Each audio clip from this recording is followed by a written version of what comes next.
filling up your garden raised beds can be really expensive, especially if you've got a big bed to fill like this one. Even if you're buying compost by bulk, it can be quite pricey, but I'm going to show you a way of filling up your raised beds that's really cheap and effective, and it doesn't break the bank. And that method is called hügelkultur, so keep on watching to find out. But before we get into the video, I would just like to ask you all your suggestions for what I should plant in this flower bed along this side of my plot here. It does get a little bit of shade in the afternoon in the summer. I planted a few antirrhinums in here last year and they did really well actually.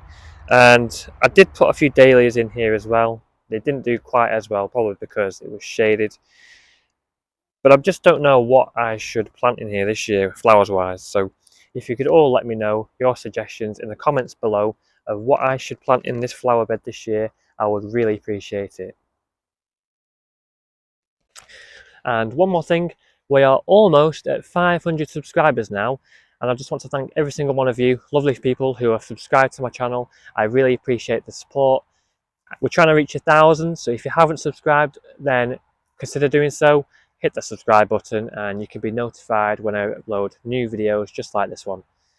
And also don't forget to hit the like button as well, so YouTube knows to suggest this video to other like-minded users. So for those of you who don't know what hügelkultur is, because maybe you're new to gardening, basically hügelkultur is the German word for hill culture or mound culture, and it's a centuries old traditional way of creating a raised bed. Traditionally it is a mound of organic matter with soil and compost on top. So basically you're just making a raised bed out of anything you have in the garden really, any organic matter.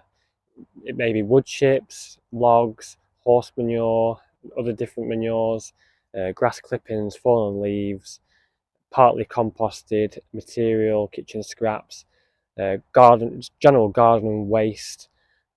So pretty much any organic matter that you have from your garden that's dead really. So you're basically layering all these different organic materials like a lasagna really, and then you're just putting compost and soil on top, you know, for about 1/3 of your raised bed.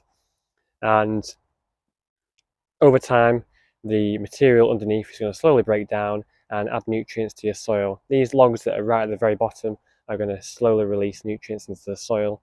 And I really like this method because one, well, it's much cheaper to fill up your raised bed this way.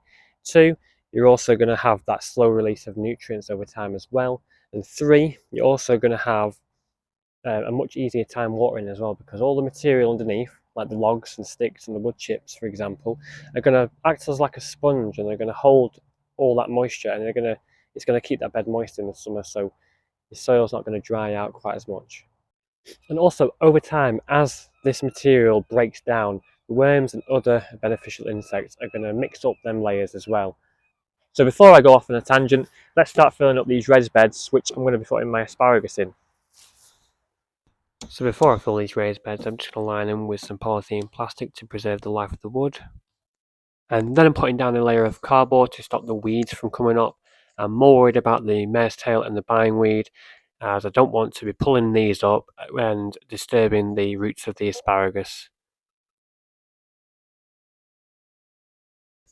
And then on top of that, I'm adding wood chip, twigs, large branches and stuff like that in the bottom layer. These are going on the bottom as they'll take the longest to break down.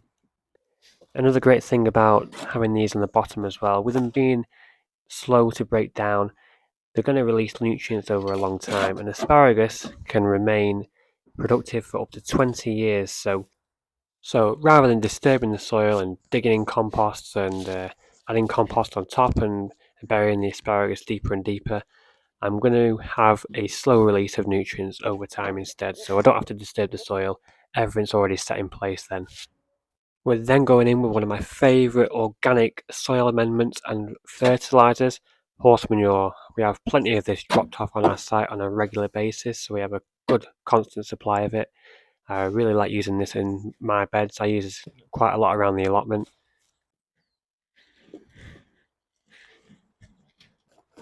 I've decided to take apart one of my Dalek compost bins and use the partly composted material from it. I was scared a rat was going to jump out though, because I saw some rodent lurking around before.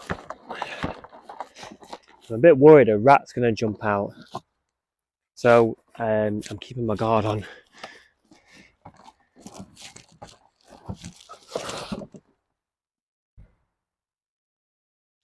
Yeah, no signs of any rats, so that's good. So we're using this partly composting material from that garlic bin as our next layer. It's not completely broken down yet, there's still some bits in it, it's probably got a couple of months left on it yet, but it should be right for our next layer. As you can see, there are still a little bits of kitchen scraps in there. For the final layer, I'm just using topsoil, covering about 1/3 of the total depth of the raised bed. This stuff's screened to about 10mm, so it's got a few little small stones in there, but nothing major.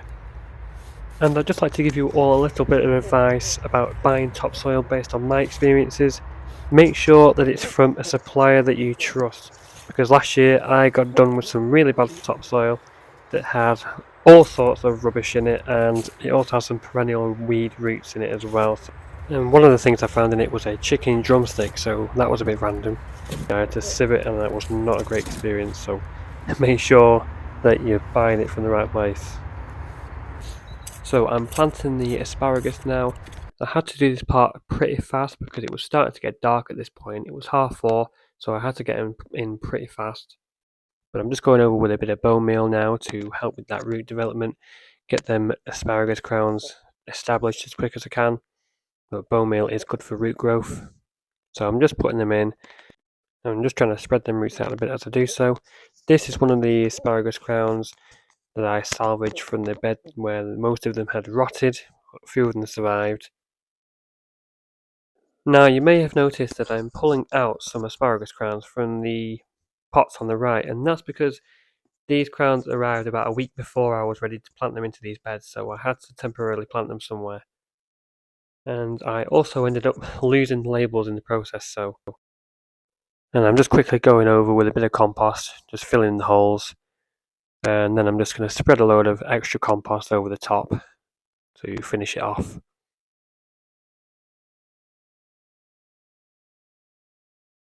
Okay, so that is my hügelkultur raised bed all filled up now.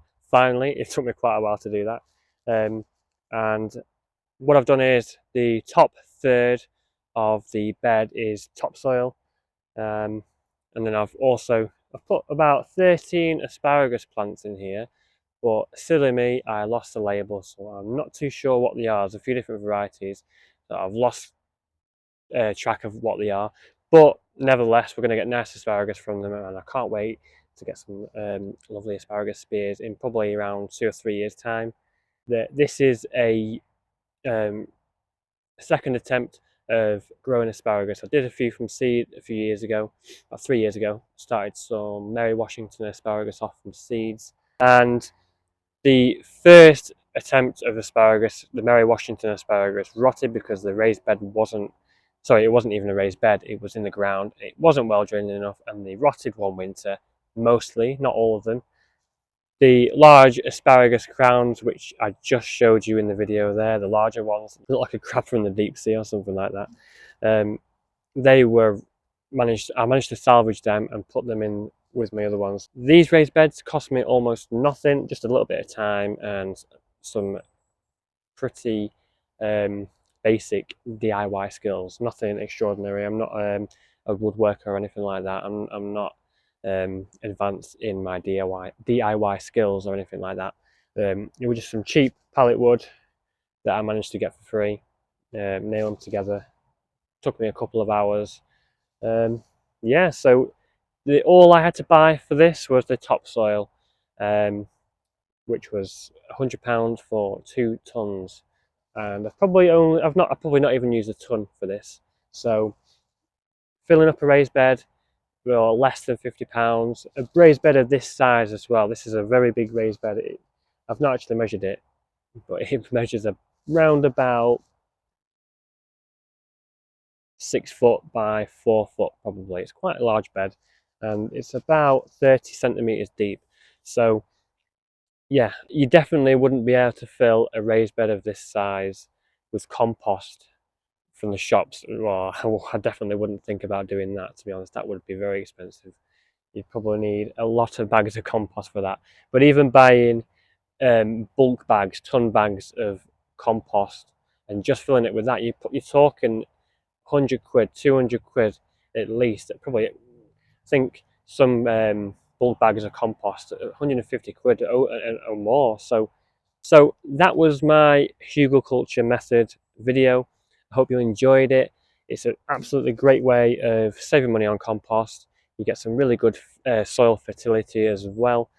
I am expecting a little bit of shrinkage in this over time, but I have filled it a bit higher than I wanted it to be, so I've allowed for a little bit of that for it to sort of sink a little bit.